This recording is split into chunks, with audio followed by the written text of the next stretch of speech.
We're ready to roll, and it is my great pleasure today to bring to you Jacob Fox. He is living just down the road from Ithaca. He's over in Geneva. Last week we had another Finger Laker speaker who kind of makes connections between Cornell and other parts of this region. Jacob is a farmer of many different sorts, different trades. He's working with quite a complex system over there. He's in Geneva. What I'm going to say first is probably what he doesn't really want me to push so much, but because he's just starting this. But I'm fascinated by the fact that Jacob is trying to develop a silvopasture farm. I really like agroforestry and the whole practice of many different kinds of agroforestry practices, and it's a very ambitious undertaking. And anybody who's going to bother to try to do silvopasture, which is, of course, combining trees and crops and livestock in the same system, it's got to be energetic and passionate about his work. And I can say that from what I know about Jacob so far. He's going to be speaking to us today mainly about his work with composting and vermiculture as two related strategies for dealing with farm waste, to make farms more profitable and also to improve the agroecology of our farming landscape. And I'll let him go into the details, but I'm really looking forward to your talk, Jacob, and thank you so much for coming over. All right, got a green light. So can everyone hear me all right? Thanks so much for having me. As Louise said, my name is Jacob Fox, and I live up in Geneva, New York. I just purchased a 60-acre farm about a year and a half ago in Geneva, and I'm developing a silvopasture farm. And so the plan is I've already begun planting quite a few fruit, nut, and timber trees that will form the agroforestry system. And then this summer I'm going to start raising animals that are going to kind of build out that whole model. But I'm glad you mentioned that as kind of a starting off point, because what I'm talking about today is really an important aspect of that. Because when you're getting a farm started, there's always a lot of questions about, where does the money come from? And I'm going to talk about that in the context of getting a silvopasture system started, because it takes a while. Trees take a long time to grow. Animals take a long time to, master on a piece of land. And so while you're doing that, there needs to be alternative revenue streams. And so I'm going to talk a little bit about how organic waste plays a role in that. And I also, in my other life, I do consulting with a range of companies, compost companies, biochar companies, and others who have like natural carbon solutions. I also started a vermicomposting facility in Geneva, New York. So it has about 2,000 ton per year capacity, and that's was started March of 2021, and it's been rolling ever since then. Just getting more people to participate, bring their organic waste down, and thinking about that from the municipal solid waste side, as well as the agriculture side. So I think about organic waste from a lot of different. And so this is really kind of what's on the table right now. Is on the right here, we see a diagram, which is what makes up our municipal solid waste. So, that's everything that's thrown away by, residents and businesses, and not really industrial, but this is, kind of what our waste looks like. And as you can see, uneaten food is the most common material in landfills. 24%, that's a lot. And, once you start talking about, some of the paper and cardboard and wood materials, you really start getting up to about 54% of the waste stream is potentially biodegradable.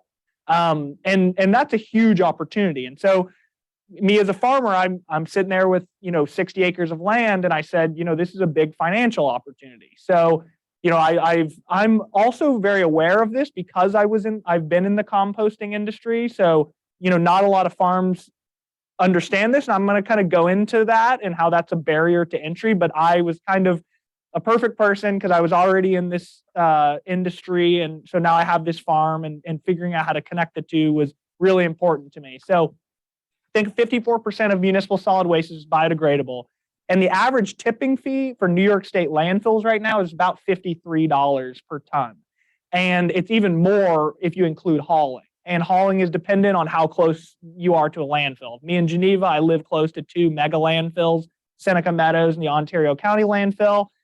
Still, the hauling cost is about $60 extra. So, your customer, like a restaurant or someone, they're probably paying around $110 per ton for biodegradable waste to be hauled away. It's probably way more down here in other areas that don't have a mega landfill so easily accessible. So there's a lot of money there. But within that, there's also, a tipping is easy. You just have a piece of land, someone tips on your land and writes you a check. Now, hauling, you have to go pick it up. You have to pick it up regularly, even if there's a snowstorm or, whatever. So there's a reason that there's extra revenue, but there is extra revenue. So per DEC regulations currently, exempt farm facilities, so that means you don't need to get a permit or a registration. You can take up to 3,000 cubic yards of yard waste or processing waste. So processing waste, we're talking food processors mostly. That's a lot of material. And so, from a farmer, I'm looking at, all right, that's 3,000 cubic yards of compost or mulch I don't have to buy. I could get someone to bring it to me for free. Not only for free, someone might pay me to take it. So, just quick math, 3,000 times 53, that's a lot of money. That's easier said than done, but just trying to frame this. And so, then there's registered facilities, and that's a very easy process with the New York State DEC, and you're allowed to take up to 10 tons per day of source separated organics. Like there's, you need to make sure it's covered and it doesn't create problems, but this is very, very easy. And so 3,600 tons per year of source separated organics times, $53 per ton. The revenues start to get really exciting. Permitted facilities, which is the next level up, that require some engineering and maybe some infrastructure, even more than that.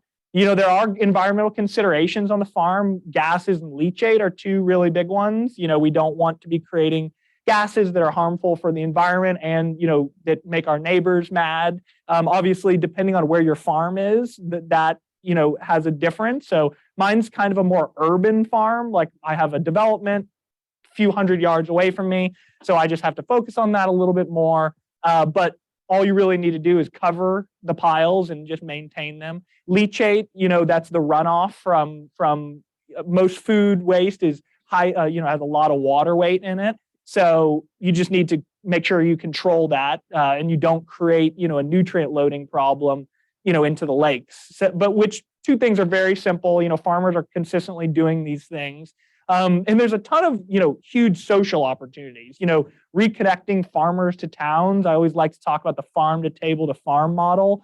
A lot of our, some of our farms still interact with the communities like CSAs, selling to restaurants, but, as a whole, we're pretty separated from our farms. And so, we understand that they're growing food, but like, are they growing our food? And so if you can, kind of see the resource cycle go back to the farms, that can be important, both, spiritually but also, let's say the farmer is coming to pick up your food waste. He could also drop off fresh produce when he picks it up. And so, that's something that garbage companies don't do, and so that's where, the hauling, might become something that you want to do because, listen, I deliver to this restaurant 3 times a week. I'm going to deliver my produce. Whenever I deliver it, I'm going to pick up some food scraps on the go. So that, is a huge opportunity. Improving community resource resilience. I mean, that's huge, not relying on outside landfills that kind of one speaks for itself, but the reducing smells in the landfills and in the waste management process, it makes it easier to sort other materials. So that's always something when people start composting. Their garbage suddenly isn't smelly and wet, so they find it easier to reach in there and pick out a metal piece or some piece that they might have missed that actually, has another recyclable stream. So it can actually make our whole waste management system better, and we can reconnect to farms, and farmers can have, important alternative streams of revenue, which can be quite a bit. And so I'm going to go into some pictures here, but this is kind of like, the opportunity that's there. So this is my farm in Geneva. It basically, it's not this piece. but it's everything back there. So it was an old apple orchard. It had been in production for about 45 years. Before I purchased it, they'd actually bulldozed the apple trees. So they bulldoze them into those hedgerows, which actually kind of works out for me because I'm going to use those. Hedgerows are really important for biodiversity, also windbreaks, stormwater runoff. So, this is my farm. It's fresh, it's new. So, the question is like, we want to plant all these trees, but that's going to take a while to make money. We want these animals, takes a while. How do we make the money in the short run? So knowing the industry, I actually purchased this farm from Red Jacket, which is the juice company, and the family that's involved. And I know them. They're a Geneva family. And I called them and I said, hey, I know you guys have so much apple waste. How much are you paying to get rid of this stuff? And they go, oh, some goat farmer takes it for free, but I don't know if he wants to take it anymore. Maybe we'd be interested. All right, but I'm not going to take it for free. I want to be paid for this, because if you don't take it to the goat farm, you're going to have to take it to the landfill, and they're going to charge you a lot. So we get through the whole negotiations, and eventually I end up taking it for about 10% less than the landfills charge. So I'm saving them, and I'm also getting paid. So this load is about $600 that they pay me just to dump this load on site. Comes about every 2 weeks, and so when you think about $600 every 2 weeks, that's $15,000 a year, just for getting these apples in. And to manage them is really easy because they're mostly already been pre-composting by the time I get them. And so it's just a matter of controlling the leachate and controlling the gases. So I actually have had a great experience with biochar. There's a company out of Watkins Glen that makes biochar. I've worked with them for a while. They were giving me some, and I started throwing it on my compost, and it suppresses smells like unbelievably. I ordered an air quality monitor just to see the difference, and so I'm waiting to see how much less gases come out of that. But that's par for the course. Every time I get a load in, I just handfuls sprinkle biochar on top of there, and it really suppresses the smells.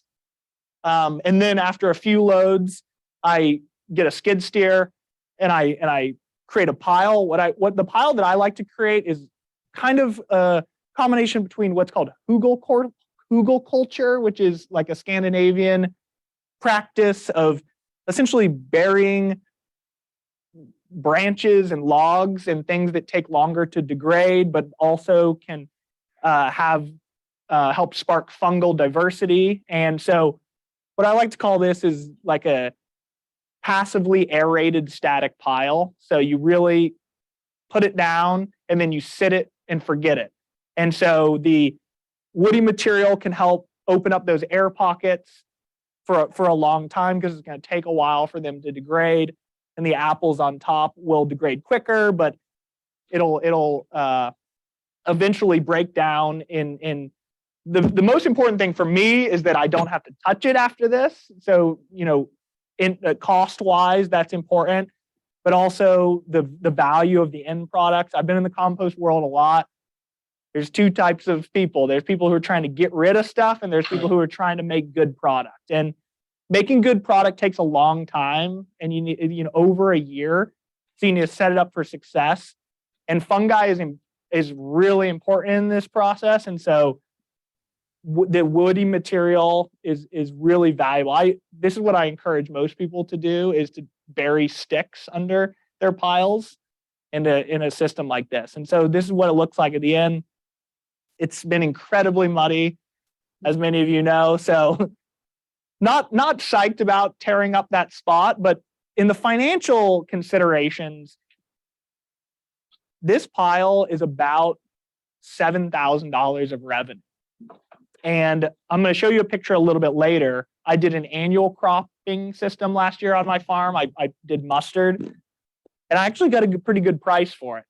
But on 60 acres, you're making like $12,000 a year on the entire farm. And you're tilling it, you know, what happens if, you know, the weather becomes inclement after. There's a lot of variables that come in with annual agriculture. And again, like we know tilling is not good for the soil. So I tilled my whole farm to make $12,000.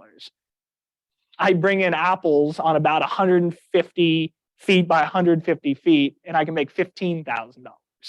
And I don't tear up the rest of my farm through tillage, and I have all this soil in the long run. So, you know, it's all about opportunity costs with farming. You know, you have to make a decision.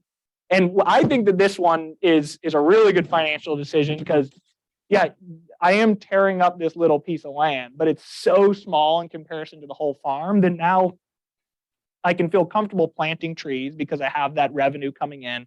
I don't need to, you know, till up my entire farm to make an annual crop. So I've started working with a lot of other farms doing this. Really, farmers are in the perfect position to do it. They have the equipment. They often have the raw materials. They have the know-how. They have the land. They really have everything that you need. And so, but there's some cultural and social barriers that take some, you know, it's interesting. You're telling somebody that their trash is treasure. And that's like an interesting psychological thing because then they're like, well, you know, what do I owe you for this? And so you have to, you know, come up with these interesting ways to work with them to prove that that the trash is actually treasure. And so this is an example. This is a company, there's a farm up in Rochester that a lot of the squash for Wegmans, it's pre-diced. They do it here at this farm. And so they have a ton of ends and other skin things from the squash. And so they were letting a local farm take it and feed it to their dairy cows, which has value in, you know, you're doing something nice for your neighbor, but this guy wasn't getting anything out of it. And so, you know, I encouraged him. I said, hey, you know, we can create a compost pile and, you know, that can be, I mean, I'll talk about this more, but like, you know, cost avoidance on the farm for fertilizer is a great argument, but like this farm isn't an organic farm, so they don't use compost. So that's kind of where you're like, okay, I know you don't use this. And so what I'm working with these guys is they actually have a 15-acre piece on their huge farm. It's like somewhere near 1,000 acres. This 15-acre piece, they can't grow anything. Just doesn't grow anything anymore. So I said, all right, let's take this, let's bring it over there. And if it grows, then you know there's value there. And that there's been a lot of historical practices of you putting compost on land that's been like heavily degraded. It's you know, if land has been, you know, really heavily worked, it doesn't have the organic matter that it used to have. And so sometimes when you input that organic matter, it can just pop back to life. And so that's what we're hoping with them. But also, they're really entrepreneurial and they love all these different businesses, like many farmers are. And so we were like, let's make a bagged product. And they, you know, they have relationships with all these tractor supplies type stores around them. And so it's like, all right, if we make a good product out here, let's bag it up and sell it. And then that becomes, you know, another farm product. And, you know, people would trust, you know, that farms are creating a good product. And that's the kind of difficulty now is you have a lot of people in the compost industry that are just kind of business people and they don't really know much about farming. And so they're over there, you know, making some product in some warehouse going, it's the best thing ever. And then you go, well, how much have you farmed? Like, what is your experience with this? And they're like, well, I don't know. You know, someone just told me how to make compost and I made it. And so there is kind of this gap in the compost industry about, you know, is this stuff even good? Like, would you put it on your farm? And so, you know, this is a great opportunity to say, yeah, I would put it on our farm. We put it over there. It brought that field back to life. You know, now you should buy it. And, you know, another alternative stream of revenue. And there's also something that I found a lot of the younger generations are really interested in. So a lot of the older generations have been involved in these businesses that have like high capital requirements, you know, business like this where you're dicing squash and stuff, really high costs. And so you have some of these, younger generations who are trying to figure out where they're missing opportunities on the farm. There's another farm I'm working with, source separated organic waste. So that's not like on the processing side. So this group has they have a permit actually. This is over in Buffalo, and they get these are from like Walmarts and Wegmans and such. Really very simple process. Browns on the bottom, that's woody material, greens, and then you put browns on top. And then, these guys, they have a pretty active process because they're trying to produce more, but you can also, let it sit for longer. There's a winery. This is a pretty classic winery photo. There's like 80 tons of spent grape on the back acre on about every winery that I know. And a lot of them, just kind of put it back there. They think maybe it has value, but they don't really, know the value or don't know how to, create a higher value out of it. So they kind of let it pile up. This is their own stuff. So it's not exactly an alternative revenue stream, but it could be cost avoidance if they could reduce some of their fertilizing costs by using their spent waste. And this winery actually, I know also burns their canes, which is, their trimmings and stuff. So, what I told them is you just, get a chip grinder, chip down those canes, combine them with this, mix it up a little bit, and, that can be next year's compost. And so, again, it's like a very interesting conversation when you're telling someone that, hey, that trash on the back acre of your stuff, it actually has value. So this was my field of mustard. It's very beautiful, but 60 acres yields, about $12,000 in profit. And that's just not that much. And especially when you consider farm prices, like the prices of equipment. And that's something that I'm really thinking about as like a beginning farmer. There's a lot of, I always hear from farmers, I know exactly how much money I'm going to lose next year. And that's frightening for a young farmer because, first of all, I didn't inherit the land. So, it's a different, there's taxes, we have to get it into easements. We have to get it into all these things. It doesn't happen immediately. And so, everyone told me to not get into farming. And I'm very entrepreneurial person. And so I'd figure it out. And so this organic waste piece is one of them. There's a bunch of different revenue streams that I'm looking to have on the farm. First and foremost, I'm looking to produce a lot of food on the farm. So it's not like I'm just going to be, this research farm, but, that's important to try to combine all those different elements.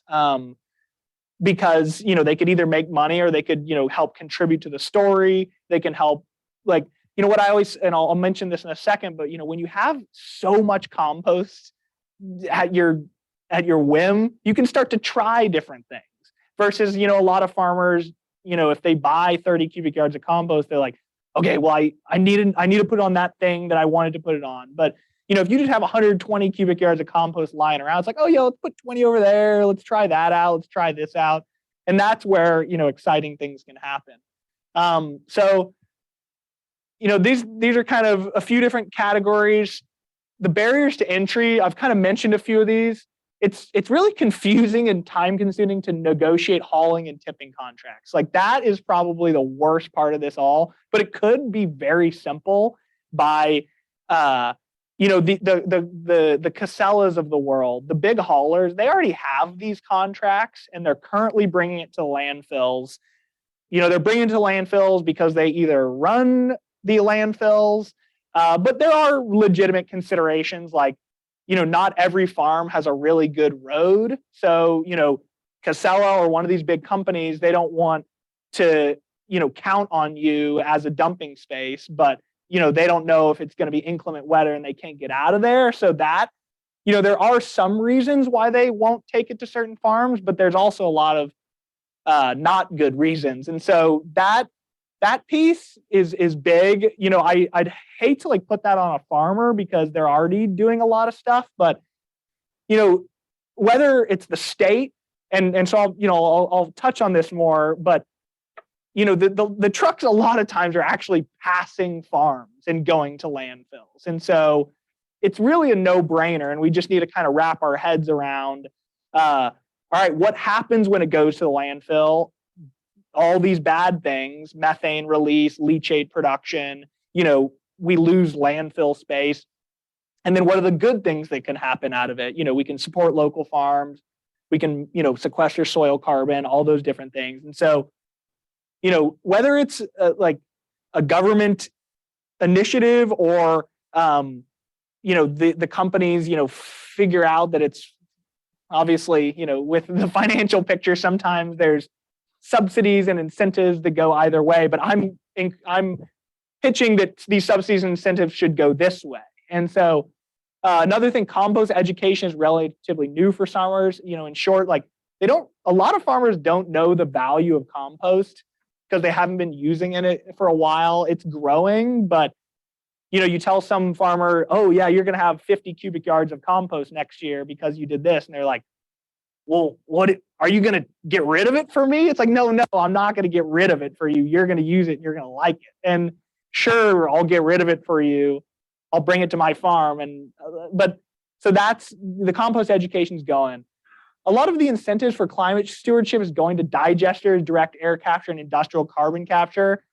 I'm not, well, why do they get it? Why don't we get it? But, the world is kind of about opportunity costs. And if we're spending all this money towards these things, they'd actually have downsides. Digesters, DAC, industrial carbon capture, a lot of these things require, big infrastructure. And they're also, a lot of centralized solutions. So the person who creates that machine gets a lot of the end value for solving the problem. And I would rather a bunch of farmers, get paid rather than, one company who invents this machine. And there's a lot of downsides to it. And so the many incentives that are currently out there are paying polluters to pollute less rather than farmers or others to do good. So that's kind of a difference there. A lot of our incentives, and these are incentives that currently exist, they're currently being paid to polluters to pollute less. And so I encourage, we should pay for people to do good rather than to just pollute less. And these incentives are unfortunately creating a demand for these feedstocks. So 5 years ago when I started doing this, it was way easier to get your hands on some organic waste. Now all the digesters and these variety of different companies that are getting these subsidies are now, there's one group, some hedge fund is putting $2 billion into a digester right across the border from Buffalo. They're spending $2 billion. They're going to feed the beast. And so, they're going to artificially deflate prices in our upstate New York region. And there's going to be trucks going there. They'll probably call up Red Jack and they'll say, we'll take it for 200 or something just because we need to create this energy so bad. And my concern is we have a lot of other ways to create energy, solar, wind, geothermal, there's so many other ways. There's not a lot of other ways to create soil. And so, and to help farmers in this way. So, that's kind of the choice we need to make. And why farmers should do it, alternative revenue streams, they already know how to do it. The regulations are not in your way. They're actually very supportive. USDA will help fund infrastructure and application, which is awesome. You get a bunch of free compost. It'll help reconnect you to your local community, solve our landfill issue. And soil carbon issue is huge. That's a whole nother conversation. And, water cycles and how important soil carbon is to, holding water. And what can we do to help? The organic waste ban on landfills is already happening, but it's happening with some strange, carrots. And I would love for it to actually have language in there about composting on farms, not just like, oh yeah, you need to find some place to compost within 25 miles. If we think that this is really important for farms to have alternative revenue streams and to, replenish their soil carbon, then, that might be something in the law, because there's a lot of the language in that talking about digesters. And so I don't mean to like harp on digesters, like they're really cool, but I mean, soil and soil health is in this case, when you consider opportunity cost, is actually more important because there's a lot of downsides to digesters. And so, fund soil health over solar, wind digesters and others who have downsides. Like, I mean, that really frustrates me a lot, is how, a lot of these things are already commercialized and they're still getting subsidized. I mean, there is value here. This isn't like a black and white statement, but soil health is incredibly important. Soil has to do with all of our ecosystem functions. And so, we're funding all these other things that have downsides, cobalt mining, nickel mining, lithium, all these things, but there really is no downside to soil health, and there's no downside. The downside to, pay farmers to take this organic waste is, don't let that create a resource concern, but then it could be a huge opportunity. And so, grassroots solutions that spread out value is incredibly important. With DAC digesters, I mean, Siemens, the international company, they make a lot of digesters. So, they put a digester in Ithaca, they put a digester in Geneva. That's, $20 million worth of digesters. Who gets that money? Siemens gets that money, consulting fees, infrastructure fees. If we spent all that money, paying farmers to, protect our water, protect our air, all those things, I really believe that would have a bigger impact than, giving Siemens that money. And so, advocate for solutions that have cascading value. That's the thing. A lot of times we're like, oh, we have this problem, we need to replace it with this, and that will just solve the problem. Well, healthy farms, healthy food, healthy people, I mean, that keeps going. Healthy communities, healthy water. Like, some of these solutions actually have more benefits once they are unlocked. And this is one of them. Like, farmers start, making more money. Maybe they can, invest in, different crops, so that they're not constantly planting commodity crops because they feel like what I said earlier, they know exactly how much money they're going to lose every year. Imagine if they made money, imagine, I mean, our farming community, it went from, we used to all be involved in it. And now, you talk to most people and they don't get involved in farming. It's a horrible business. And that's not good for our society, and we're not just going to, buy all of our food from some other country and be okay. So this is, a real, solution that can help, bring money back to these farms. We talk about, should food be more expensive? And, that's another conversation. But I mean, we need farmers to be making money for things that they're either already doing or could be doing.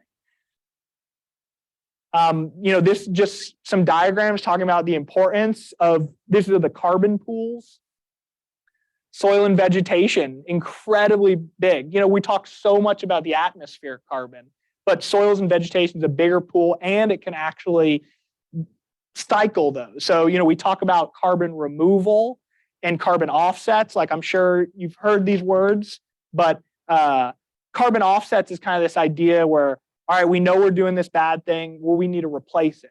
Now, carbon removal is actually doing things that are constantly sucking it out. So planting trees is a great example of this, but also grasslands, like the underappreciated grasslands and their root structures. And we focus so much on that atmospheric piece, but we don't focus a lot of our incentives on this soil and vegetation.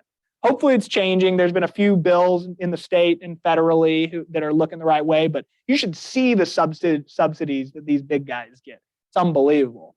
I love this one. What is the value of a tree? And this is about the cascading value. It's like, there's tree planting projects. We cut down a tree because of development, and we never consider the value of it. And so, this is what it's about, is, how do we get more farmers to compost? We need to actually put a value on it. And, I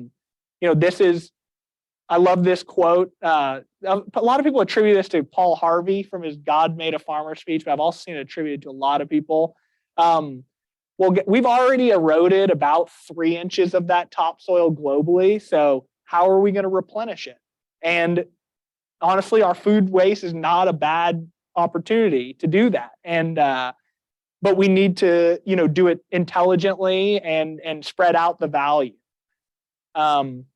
This is just a last slide, I think, but industrial carbon capture, I don't know if you follow the news at all, is getting so many incentives. There's some company down in South Texas and there's a company in South Dakota, they're building pipelines to take smokestack fumes and inject them back underground. If that works, great. But we have no idea if it's going to work for the most part. And we don't know if there's going to be some negative sides to it. They're getting subsidized, like whether it's a tax credit or it's a carbon credit, you name it. Billions of dollars are going into that.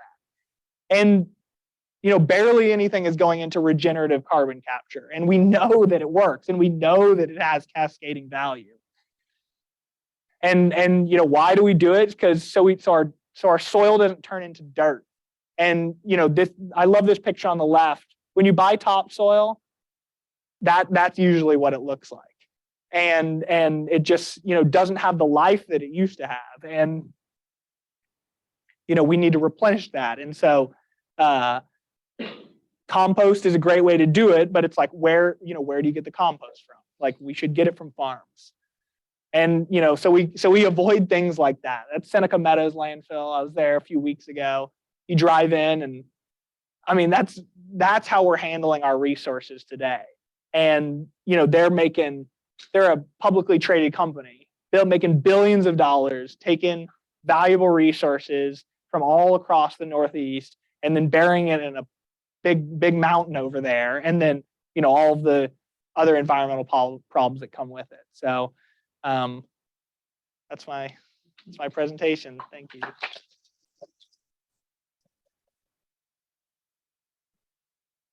Thank you very much. What an interesting set of concepts and practices. I just want to note that we do have some people online, so we'll start taking some questions and fostering some conversation, and we'll pay attention to anyone who might have a question online as well.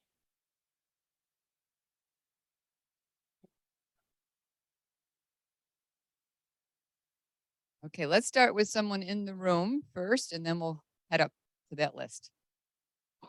Comments and questions? Yes.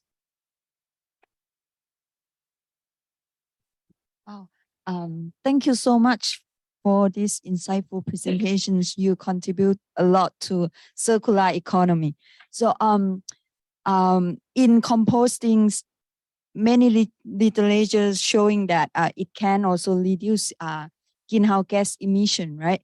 So, based on your experiences, can you recommend the technologies that in composting that can reduce greenhouse gas emissions at the same time cost effective? Thank you. Yeah, so the process of composting, there's different. So a lot of industrial composters, it's a very active process. And so if you see industrial composter, a lot of times they have it in what's called long windrows, and then they basically run this big turner machine that goes through and it agitates the pile, and that creates a lot of gases in that process. And so if you see an industrial compost pile, you'll see steam coming off of it. So that isn't great. But what I do is a more passive process. So you really create like your mixture, and it's really browns, which are carbon-rich materials, greens that are nitrogen-rich materials, and then you just create layers. And if you create those layers well enough, then the microorganisms that are in the compost will break that down. And initially, a lot of the bacteria play a role, but then at kind of the 6-8 months and past period, a lot of the fungi play a role. And so I am a big fan of passive systems because in the long run, they create I believe, more stable soil carbon versus a lot of the industrial systems create kind of like mulch. And mulch has value, but the microorganisms that are in the passive compost are able to kind of hold it all together better versus like mulchy compost. It blows away in the wind, it doesn't kind of integrate as well. So slow and long helps to maximize the value in greenhouse gas sequestration. Mhm. That answer it? Yes, thank you. Thank you. Can I continue a little bit? So in developing countries, they don't have not many people are involved in composting. So the composting process have to be centralized. So in that case, do you think passive composting can also can have the capacities to handle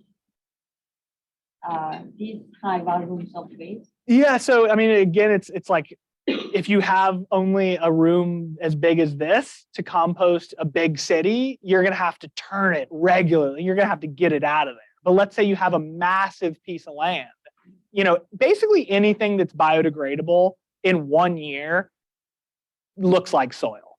Besides, bones take a little bit longer and they need to be smashed. But I mean, Cornell has done a ton of work on mortality composting, and it's incredible. You basically wood chips, dead cow, wood chips, come back a year later, and it looks like soil with some bones in it. And so, with a big service area like a big city or something, you can still do passive, but it would require more room, which can be all right. But I mentioned earlier, there's kind of two types of composters. There's composters who are trying to get rid of the material, and then there's composters who are trying to make a really good product. And like, I'm from Texas originally, and there's a huge compost facility in Austin, Texas, and they just shred it. They just lots of shredding. That product wouldn't be as good as the product that I am, that's going to be sitting for a lot longer. It's going to not have as much like bacterial dominance. It's going to have a more like bacterial to fungal diversity. So it's absolutely possible at any scale. It just requires a little bit more land. And then obviously the business model there kind of can get in the way, because if it's a waste management company that's managing it, then they're kind of like, they don't know anything about soil. I mean, they don't really care, so they're just shredding it up and going, well, we're managing the waste rather than making good soil out of it. And so that's another reason, like, farmers are more in tune with making good soil because they know the value of soil versus some business owner who's in the compost industry who's just trying to make, stuff disappear. So, that's it. And if a government's running it, maybe they're just trying to manage their waste. I would argue they're missing an opportunity because they have landscaping. So like the city of Geneva, like the facility I built up there, I designed it to be only as big to handle the city and town of Geneva. So I didn't want, trucks coming up from Ithaca, trucks coming from all over the place to come in there. So we right-sized the facility, said, all right, this is just a Geneva facility. And then ideally, as we create those products, they can be used in our lakefront park and all of our little parks around town. But, it's a time thing. Thanks so much for the energetic presentation. So I have two quick questions. The first is for clarity. How long does it take for the manure to be ready for agricultural usage? For the manure to be ready, I don't add any manure here, so it's just apples. But manure, if you had a big pile of manure, it would, depending or not what type of manure it is. So horse manure is great because it already has a lot of the brown material in it because of their diets. And so, a pile of manure, you let it sit. Obviously, weather dependent, like if it freezes too much, it'll take a little bit longer. But for the most part, 6 months to a year, it'll break down to look like soil. Now that 6 months to a year is when it starts to like get cured and it starts to get much better. And so this big pile of apples won't be more than a year. I mean, I'll probably end up keeping some of it around because what I like to do is, if there's, this pile is really biologically active and it's connected to this pile, then I might take this pile out and add a fresh one here so the microorganisms can kind of work over there. And so it's like sourdough starters or kombucha. It's all kind of like that. Yeah. So secondly, there are so many policy recommendations in your presentation. Are you willing to take this up high level, and how do you intend to do that? Yeah, I mean, I do a lot of policy advocacy. That's what I studied in school. I didn't study agriculture, so I am very aware that there's huge implications to policy. So, I mean, I've been petitioning the IRS for the past 5 years to allow tax credit 45Q to be applied for stuff like this. It's currently applied for big smokestacks, and it's been in place since 2008. And it's a massive tax credit. We're talking and if anyone knows anything about tax credits, basically the government goes, we want something like this to happen. So then there's a bunch of people who have tax liability problems, who are, a lot of wealthy individuals who potentially, let's say they have to pay millions of dollars to the government. Instead, they'll put it into a company. So that's how solar and wind got a huge boost, is tax equity financing. And so the same thing exists for carbon capture, storage, and utilization. And what I'm doing on my farm is all of those. I'm capturing it, I'm storing it, and I'm utilizing it in a commercially available product. If you read through tax credit 45Q, you'd say, I got it. But you need to hire a tax attorney. They need to get a private letter ruling. That's like $10,000 for them to tell you yes, no, or maybe. And so that's one thing. I'm advocating as it relates to the Farm Bill. I'm involved in New York State soil health. I'm involved with a group here that's trying to, through Tompkins Cooperative Extension, is trying to advocate for paying farmers for their ecosystem services. So for, a wide range of practices, one being improving soil carbon. New York State is passing organics laws. So I'm in Region 8. I'm not quite sure if we're in Region 8 DEC here, but I'm in Region 8 up where I am. And Region 8 has three of the largest landfills in New York State, up in Rochester, High Acres, Ontario Landfill, Seneca Meadows. And we've been advocating for years, ban organic waste from those landfills. There's been the New York State regulation that I mentioned earlier that says institutions, businesses who produce over 2 tons per week are required to, unless they have an exemption. And there's a lot of exemptions, unfortunately. So it's coming from all different sides, from the waste side and from the agricultural side. But a lot of it's being fought over right now. And so there's a lot of all these policy things that I mentioned are currently happening. There's an organics law. There's people considering paying farmers, all that. Yeah. Jacob, it's really great to see you here. I admire very much what you're doing, and as Terry knows, I have a fantasy about being a new farmer myself, but I'm not doing that. My question to you is, as you start with animals this summer, what are your thoughts about feeding food scraps to animals? And, how do you think about that in relation to composting? I mean, there's different recycling strategies. I'm totally with you on digesters. I think we have much better solutions than that. But, the EPA actually ranks feeding food scraps to animals much higher than composting. Totally. And I just want to know what you think about that. Yeah, absolutely. So early in my compost journey, I had the luck kind of going to Las Vegas and meeting the Combs brothers, who take food scraps and who have for years taken food scraps from the Las Vegas Strip and fed them to 3,000 cows out in the desert. And so I met them very early on and was blown away by, what they're doing. I'm also aware that the United Kingdom had a problem a while ago, and that's like potentially how mad cow disease started, because there was this practice of feeding things to animals that maybe shouldn't have been fed. So there's this like both really cultural history of feeding things to animals, homesteaders, having a pig and chickens and all that. But then there's, FDA and food regulations. And so the Combs brothers, actually, in the process of me meeting them originally, and then me going back there, they bought this big shipping container cooker that they were just cooking it all down into like a slop. And then they were feeding it to the pigs. I have really been thinking about this. Vermont Compost is a group up in Vermont. They're probably like the best composter in the Northeast. People buy stuff from there up to live here, and tractor trailers are coming out here. They have chickens going up on their compost piles, and absolutely. I mean, I'm trying to figure out.